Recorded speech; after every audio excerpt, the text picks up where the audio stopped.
வணக்கம். இன்னைக்கு என்ன இன்ஸ்பயர் பண்ண கடலை பத்தி தான் உங்ககிட்ட ஷேர் பண்ணிக்க போறேன். என் லைஃப்ல கடலை 2 முறை தான் நான் பார்த்துருக்கேன். அதுவும் ராமேஸ்வரத்துல. அலைகள் ரொம்ப குறைவு. சம்டைம்ஸ் அலைகளே கிடையாது. மத்தபடி டிவில, படத்துல, நிறைய ஃபோட்டோஸ்ல சூரியன் உதிக்கும் போதும் சரி, சந்திரன் உதிக்கும் போதும் கடல் எவ்வளோ அழகா இருக்குங்கிறத பார்த்து ரசிச்சிருக்கேன். கடல்ல எத்தனையோ உயிரினங்கள் வாழ்ந்துட்டு வருது. அந்த கடல்ல இருக்கிற ஆமை எனக்கு ரொம்ப பிடிக்கும். பல நூறு வருஷம் வாழக்கூடியது தான் ஆமை. ஆனா அது தன் வாழ்நாளிலேயே ஒரு முறை தான் கரைக்கு வந்து முட்டையிடுமா.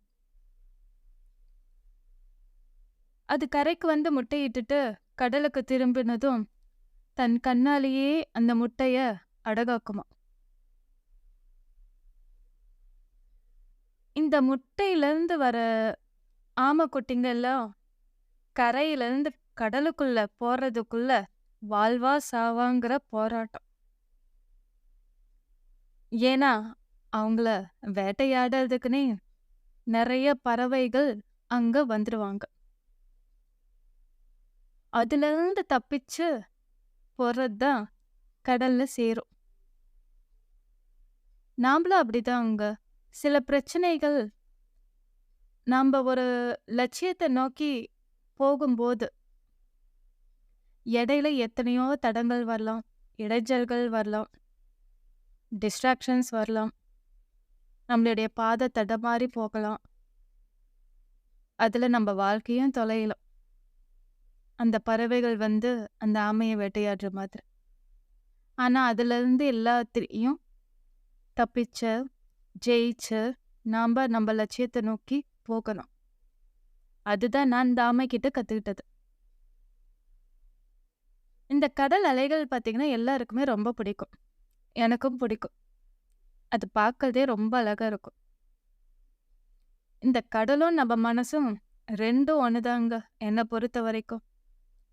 கடல்ல எழற அலைகளை கூட ஒரு நாளைக்கு இத்தனை அலைகள் அப்படின்னு கவுண்ட் பண்ணிடலாம்.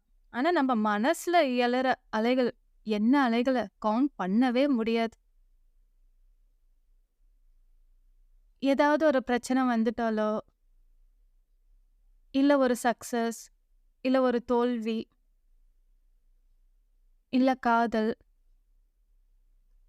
இல்ல ஏதாவது இழந்துட்டாலோ, இல்ல ஏதாவது ஒரு விஷயத்த வச்சு கவலைப்படும் போதோ, நம்ம மனசுல எழற அலைகளோட எண்ணிக்கை, என்ன அலைகளுடைய எண்ணிக்கை கடல் கூட தோத்து போயிடுங்க. அதை எப்படி நம்ம ஸ்டாப் பண்றது? கடலோட ஆழத்துக்கு தான் நம்ம போகணும். நாமளும் நம்ம மனசோட ஆழத்துக்கு தான் போகணும். நம்ம ஃபேஸ் பண்ற பிரச்சனை, இது வொர்த்தா? இவ்ளோ நேரம் நம்ம கவலைப்படுறதுக்கு, இவ்ளோ நேரம் இது ஸ்பெண்ட் பண்றதுக்கு, இது வொர்த்தான விஷயமா? இல்ல வொர்த்தான பெர்சனா? அப்படிங்கிறத நம்ப திரும்பி நம்ம மனச கேள்வி கேட்க ஆரம்பிச்சுட்டோம்னு வச்சுக்கோங்களேன், அப்பவே அந்த தாட்ஸ கட் பண்ணிடலாம். ம் நான் மட்டும் இல்ல. எத்தனையோ பேர் அவங்க வாழ்ற வாழ்க்கையில புகழ மட்டும் இல்ல, அவமானத்தையும் சம்பாதிச்சிருப்பாங்க. ஒருத்தர் நம்மளை கேலியோ, கிண்டலோ பண்ணும்போதும் சரி, உதாசீனப்படுத்தும் போதும் சரி, ஒதுக்கி வைக்கும்போதும் சரி, நமக்கான அங்கீகாரம் குடுக்காத போதும் சரி, நம்ம மனசு படுற பாடு அந்த பகவானுக்கு தான் தெரியும். நான் வந்து நெறைய பிரச்சனை ஃபேஸ் பண்ணியிருக்கேன். நெறைய பேர கேலி, கிண்டல் பண்ணியிருக்காங்க. ஏன் என் அப்பா, அம்மாவையும் ஹர்ட் பண்ற மாதிரி நெறைய முறை பேசியிருக்காங்க. அப்பைலாம் நான் என் மனசுகிட்ட என்ன தெரியுமாங்க சொல்லுவேன்? பேசுற நபருக்கு நான் எந்த இடம் குடுத்துருக்கேனோ, அந்த இடம் தான் அவங்க பேசின வார்த்தைகளுக்கும் சரி. அவங்களுக்கே என் மனசுல இடம் இல்லங்கும்போது, அவங்க பேசின வார்த்தைக்கும் என் மனசுல இடம் கிடையாது. அப்போ அத பத்தின கவலைப்படுறதுக்கும், கோபப்பட்டு, கொந்தளிச்சு, அவங்கள பழி வாங்குறதுக்கும் இடமே இல்லாம போயிடும். இதுதாங்க நான் கடல்கிட்ட இருந்து கத்துக்கிட்ட ஒரு பாடம். நம்ப மனசு ரொம்ப டிஃப்ரெண்டானது. பகவத்கீதையில உணவு கட்டுப்பாட பத்தி சொல்லியிருப்பாரு பகவான். சாத்விக உணவு, தாமச உணவு, ராட்சச உணவு. ஏன்னா, நாம சாப்பிடுற உணவுக்கும், நம்ம மனசுக்கும் நெருங்கிய தொடர்பு உண்டு. நம்ப நல்ல சாத்விக உணவா சாப்பிட்டோம்னா, நம்ம மனசுல வர எண்ணங்களும் நல்லதாவே இருக்கும். பாசிட்டிவா இருக்கும். நம்ம மனசுல வர எண்ணங்கள்லாம் பாசிட்டிவா இருக்கும்போது, நம்மளுடைய வாழ்க்கை ஏதாவது ஒரு நேரத்துல உங்களுடைய முன்னேற்றத்துக்கு அழைச்சிட்டு போயிடும். நம்ம மனச இந்த தமபதத்துல ஒரு ஸ்டேட்மெண்ட் இருக்குங்க. உனக்கு நெறைய பிரச்சனை இருக்கு அப்படிங்கும்போது, மலை உச்சியில இருக்க மாரி நெனச்சுக்கோ அப்படின்ட்டு. நான் அப்படிதான் நெனச்சுப்பேன். இப்பல்லாம் சொல்லுவாங்களே, out of the box thinking அந்த மாதிரி. மலை உச்சியில இருக்கிறவனுக்கு, மலை அடிவாரத்துல என்ன பிரச்சனை நடக்குதுன்னும் தெரியாது. அங்க எவ்ளோ பிரச்சனை நடக்குதுன்னும் தெரியாது. அங்க என்ன நடந்தாலுமே தெரியாதுங்க. அது மாதிரி தான் நம்ப மனசோட இருக்கணும். நம்மளுடைய எண்ணம் மலை உச்சியில இருக்கிற மாதிரி தான் இருக்கணும் சில டைம். அப்பதான் நீங்க தற்போது ஃபேஸ் பண்ற எந்த பிரச்சனையா இருந்தாலும் சரி, அது உங்களுக்கு ஒரு தெளிவான பாதைய காட்டிக் குடுக்கும். பிரச்சனைக்குள்ளேயே இருந்தா பிரச்சனைய சால்வ் பண்ணவே முடியாது.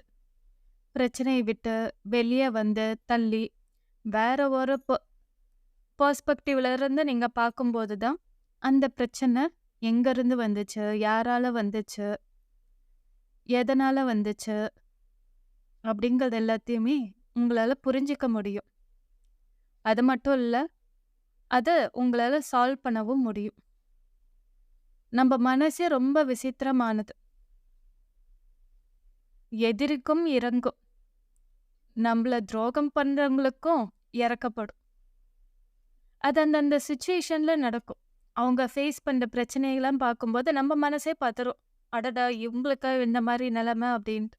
ஏன்னா, அவ்வளோ விசித்திரமானதுங்க நம்ம மனசு. அந்த கடலை மாதிரி. அதே மாதிரி இந்த பௌர்ணமி, அமாவாசையிலலாம் பார்த்தீங்கன்னா, கடல் நல்லா கொந்தளிக்கும். அந்த மாதிரி உங்க மனச கொந்தளிக்க விடாதீங்க. அது எவ்வளோ பெரிய பிரச்சனையா இருந்தாலும் சரி, எதுவா இருந்தாலும் சரி, கடலோட ஆழத்துக்கு போயி, அதாவது அந்த பிரச்சனையுடைய ஆழத்துக்கு போயி, அது இந்த பிரச்சனை நான் திங்க் பண்றதுக்கு வொர்த்தா? இல்ல இந்த பெர்சன் வொர்த்தான பெர்சனா? அப்படிங்கிறத யோசிச்சு, அவங்களுக்கு நீங்க அந்த சால்வ் பண்ண முயற்சி பண்ணுங்க.